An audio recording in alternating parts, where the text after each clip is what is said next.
Bismillahirrahmanirrahim. Assalamualaikum warahmatullahi wabarakatuh. Selamat pagi, saudara, bapak, atau ibu yang saya hormati, para pejuang dan pemerhati hak asasi manusia. Jika kita sejenak merefleksi perjalanan bangsa kita sejak proklamasi kemerdekaan hingga hari ini, cita-cita luhur untuk mewujudkan keadilan dan martabat bagi setiap insan di Indonesia selalu menjadi pijakan. Namun, sejauh mana cita-cita tersebut telah terwujud, terutama dalam konteks penegakan hak asasi manusia. Hari ini, perkenalkan saya, Abel Afrisilia dengan NIM 23320110005 dari Program Studi Ilmu Hukum Fakultas Hukum Universitas Muhammadiyah Sukabumi. Dengan ini, saya mempresentasikan tentang perkembangan dan tantangan penegakan HAM di Indonesia, yaitu dengan solusi konkret ke depan. Di mana dengan saya membuat ini adalah salah satu untuk memenuhi ujian tengah semester dari mata kuliah Hukum dan HAM yang diampu dosen pengampu saya yaitu oleh Ibu Eriska. Baik, hari ini saya akan mengajak saudara-saudara untuk menyelami bersama-sama membahas tentang perkembangan dan tantangan penegakan HAM di Indonesia dengan solusi konkret ke depan. Kita akan melihat apa saja kemajuan yang telah tercapai, sekaligus juga jujur mengakui berbagai rintangan yang masih harus kita hadapi.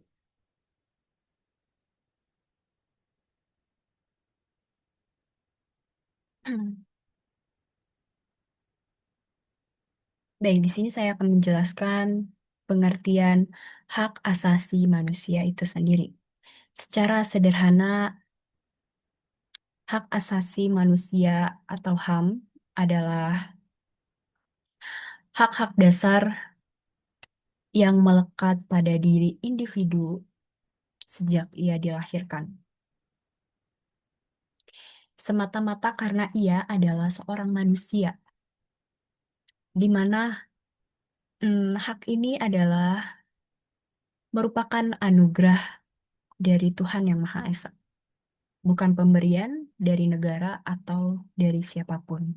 Jadi dapat kita simpulkan bahwa hak itu adalah hak yang sudah melekat pada diri seseorang. Dan itu merupakan anugerah dari Tuhan, bukan pemberian dari negara ataupun dari siapapun. Sini ada beberapa ciri penting dari HAM itu sendiri adalah yang pertama, hakiki. HAM sudah ada sejak manusia itu lahir. Yang kedua, universal, di mana berlakunya untuk semua orang dimanapun tanpa memandang perbedaan apapun, baik itu dari ras, agama, jenis kelamin, kebangsaan, dan lain-lain. Jadi, ciri-ciri HAM itu tidak melihat ia itu dari siapa, dari keluarga mana, tidak memandang perbedaan apapun. Yang ketiga, tidak dapat dicabut, di mana HAM tidak bisa dihilangkan atau diambil paksa oleh siapapun, kecuali dalam kondisi tertentu yang diatur hukum demi melindungi hak orang lain atau ketertiban umum. Lalu yang keempat, tidak dapat dibagi. Semua HAM, baik hak sipil, politik, ekonomi, sosial, maupun budaya, sama pentingnya dan saling terkait. Nah, di sini ada tujuan daripada HAM itu sendiri. Di sini saya menyebutkan dua tujuan utama dari HAM.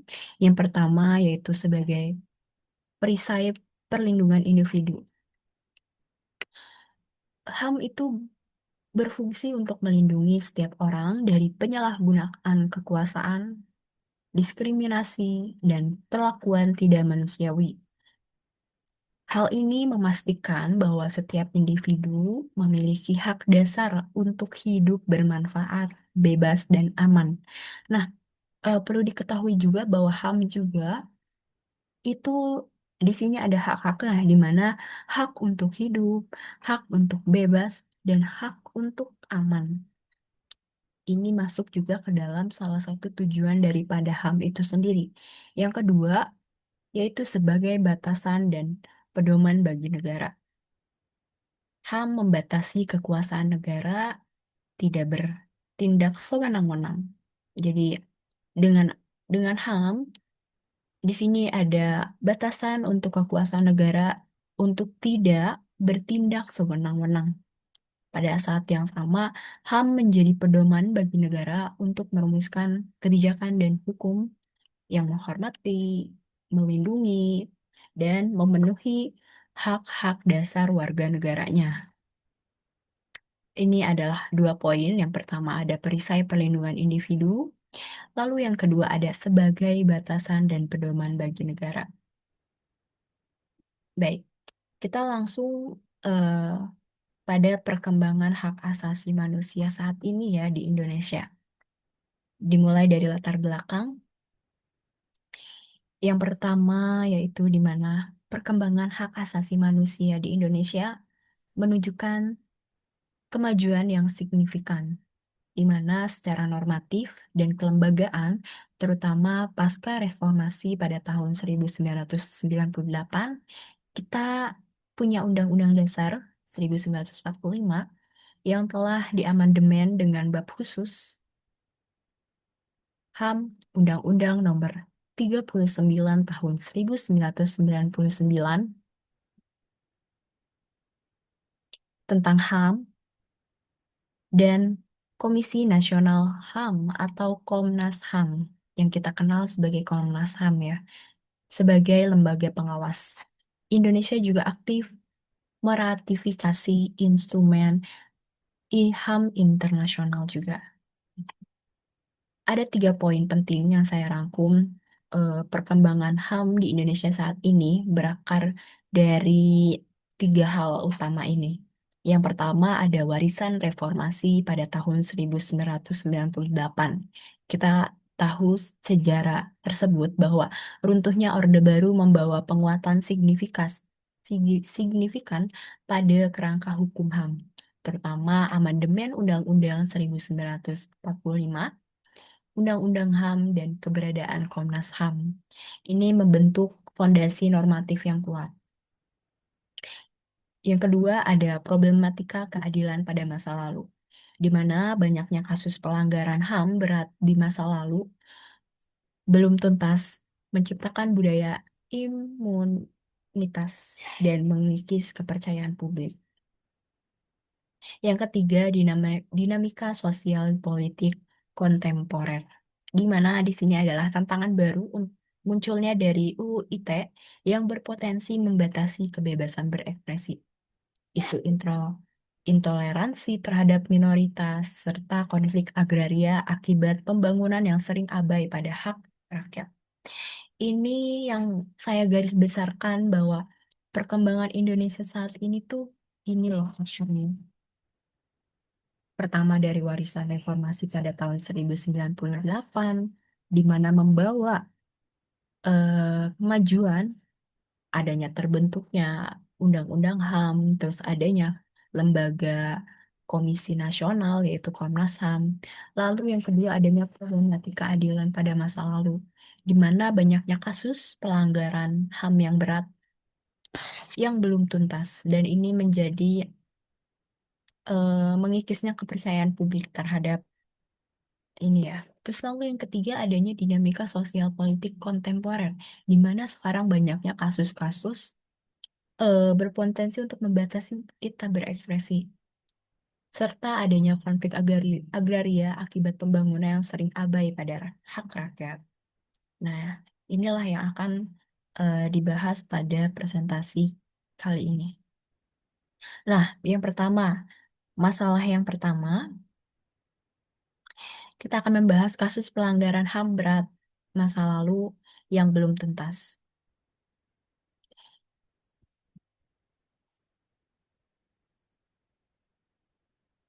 Ini adalah luka lama yang terus banget menghantui ya. Meskipun sudah ada rekomendasi dari Komnas HAM, banyak kasus seperti peristiwa pada tahun 1965 sampai 1966, lalu adanya penembakan mahasiswa Trisakti dan Semanggi pada tahun 1998 sampai 1999. Lalu ada tragedi Wasior dan Wamena pada tahun 2000 sampai 2003 di Papua. Dan juga kasus Talang Sari di mana pada tahun 1989 yang belum belum menemukan penyelesaian yudisial yang adil bagi korban dan keluarga. Ini menciptakan impunitas bagi para pelaku dan merusak kepercayaan publik terhadap komitmen negara. Ini masalah yang pertama. Lalu adanya masalah yang kedua, kekerasan dan diskriminasi terhadap kelompok rentan. Kita ketahui ya bahwa kelompok rentan pada saat ini juga kita merasakan bahwa banyaknya kasus-kasus yang terjadi dari kekerasan dan diskriminasi terhadap kelompok tertentu, di mana kelompok minoritas agama, etnis,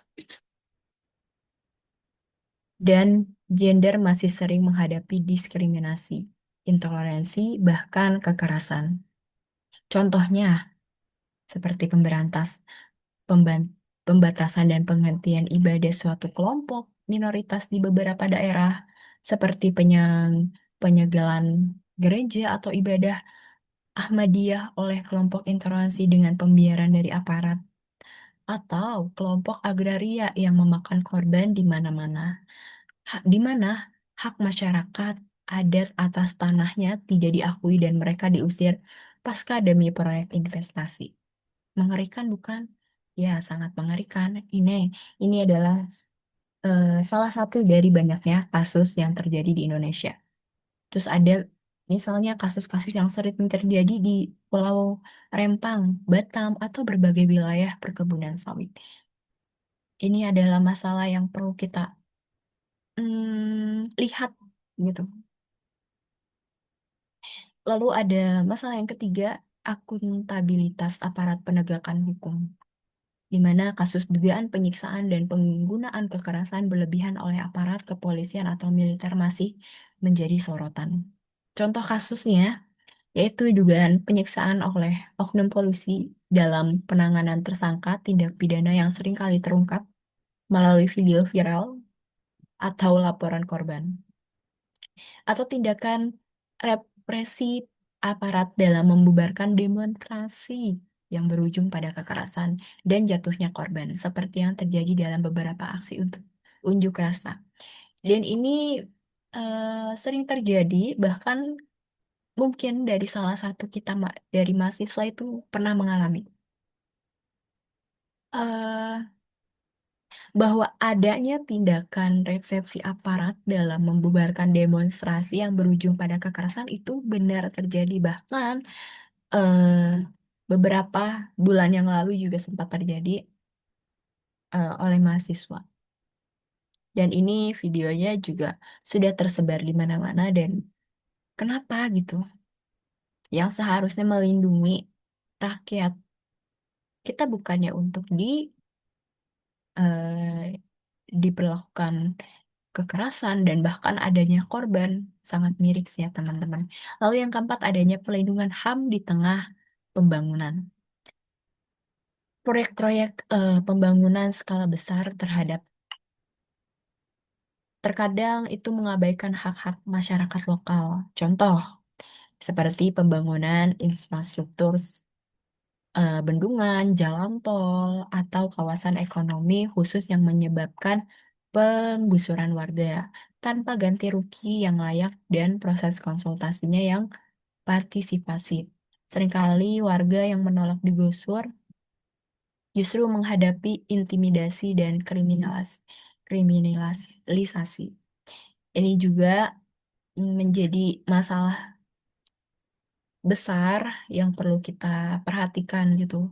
Karena banyaknya sekarang pembangunan-pembangunan yang dibangun untuk investasi bahkan tidak melihat dan tidak mm, memperhatikan gitu hak-hak rakyat di situ.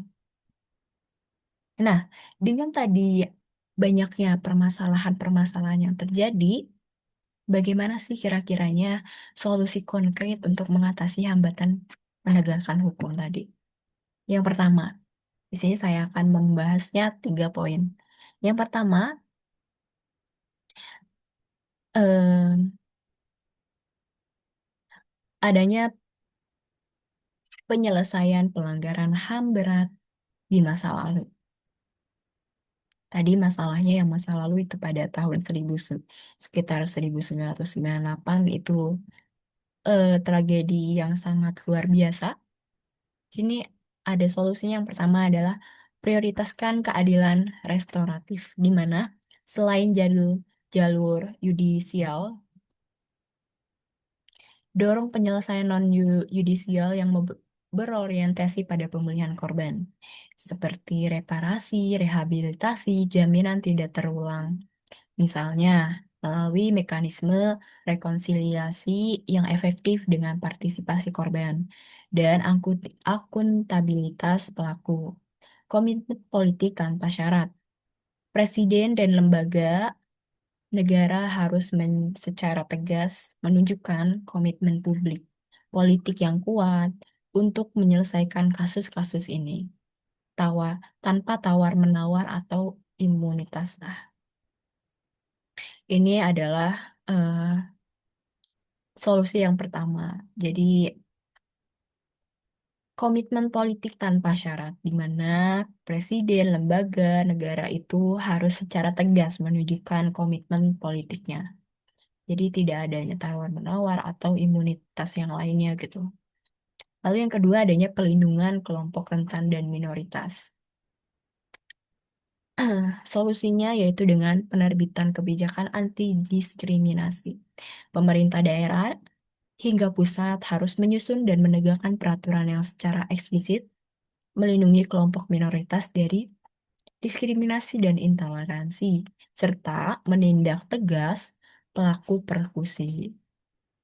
Pengakuan hak masyarakat adat, percepat percepat pengesahan rancangan undang-undang masyarakat adat (RUU Masyarakat Adat) untuk memberikan kepastian hukum atas hak-hak dasar dan atas hak-hak tanah dan wilayah adat.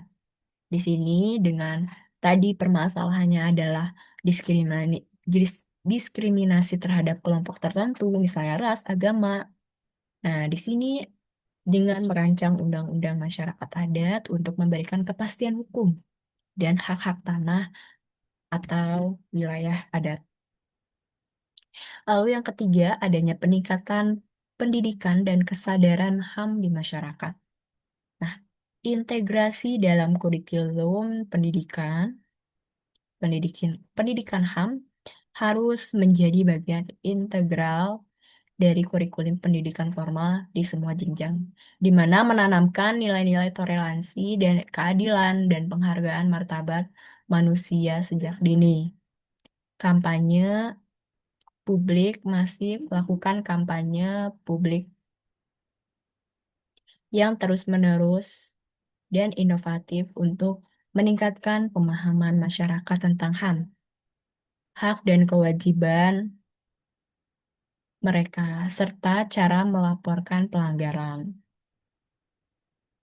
Nah, di sini adanya kampanye publik masif, di mana melakukan kampanye publik yang terus-menerus dan inovatif untuk agar pemahaman masyarakat tentang HAM dan kewajibannya mereka itu mereka bisa tahu gitu.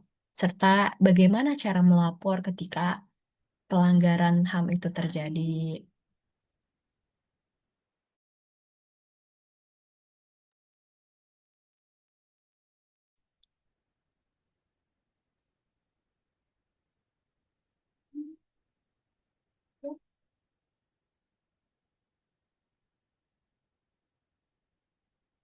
Lalu yang selanjutnya, nah di sini eh, kira-kira setiap warga negara bisa berperan dengan apa? yaitu yang pertama dengan meningkatkan pengetahuan HAM. Pahami hak-hak Anda dan hukum terkait. Lalu, sebarkan informasi untuk meningkatkan kesadaran kolektif. Ini peran warga, setiap warga. Jadi dengan tadi solusi-solusinya untuk aparat negara, presiden, pemerintah daerah. Nah, sekarang bagaimana kiranya setiap warga itu bisa berperan untuk pelindungan HAM itu sendiri? Yang pertama ada peningkatan pengetahuan HAM tadi ya, dengan pahami hak-hak dan hukum terkait. Yang kedua adanya berani melapor dan bersuara. Jangan ragu melaporkan pelanggaran HAM ke lembaga terkait, misalnya pada Komnas HAM, polisi, atau LSM, serta bersuara kritis secara bertanggung jawab. Jadi ketika ada pelanggaran terjadi, misal salah satunya kita adalah korban, kita harus berani melapor dan bersuara. Karena jika dengan tidak begitu, maka penegakan HAM ini juga tidak akan selesai-selesai gitu. Jadi perlu bantuan dari setiap warga negaranya. Yang ketiga adanya mengawasi aparat. Jika menyaksikan penyimpangan aparat, catat atau rekam dan laporkan ke pengawas internal atau eksternal. Jadi ketika kita melihat aparat itu bersewenang-wenang lakukan pelanggaran HAM, maka kita yang melihat bisa untuk melaporkan. Yang keempat adalah membangun toleransi, mulai dari diri sendiri dan lingkungan, hargai keberagaman dan berani menegur tindakan diskriminatif. Jadi kita mulai saat ini, mulai dari diri sendiri, lingkungan, kita hargai keberagaman tanpa adanya diskriminatif. Lalu yang kelima adanya mendukung korban dan komunitas, di mana beri dukungan moral atau partisipasi dalam advokasi untuk kasus-kasus HAM, termasuk konflik agraria. Nah, ini kan tadi juga merupakan salah satu masalah besar yang dibahas sebelumnya. Dengan kita juga bisa beri dukungan atau ikut partisipasi dalam advokasi untuk kasus-kasus HAM. Yang keenam yaitu terlibat aktif, berpartisipasi dalam diskusi publik, memilih pemimpin berintegritas HAM, dan bergabung dalam organisasi perlindungan HAM. Ini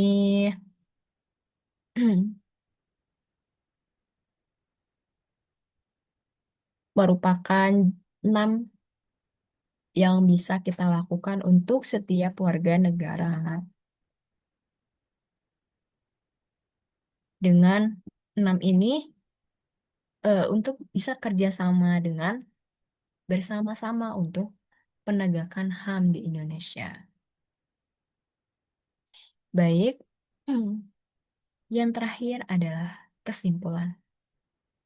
Setelah kita tadi melihat bahwa banyaknya masalah yang terjadi tentang pelanggaran HAM di luar sana, banyak kasus-kasus yang sudah terjadi, dan tadi adalah solusi, sudah dibahas juga solusi-solusi bagaimana kiranya aparat penegak hukum dan kita sebagai warga negara dalam penegakan HAM itu sama-sama untuk bekerja sama membangun perlindungan HAM itu sendiri.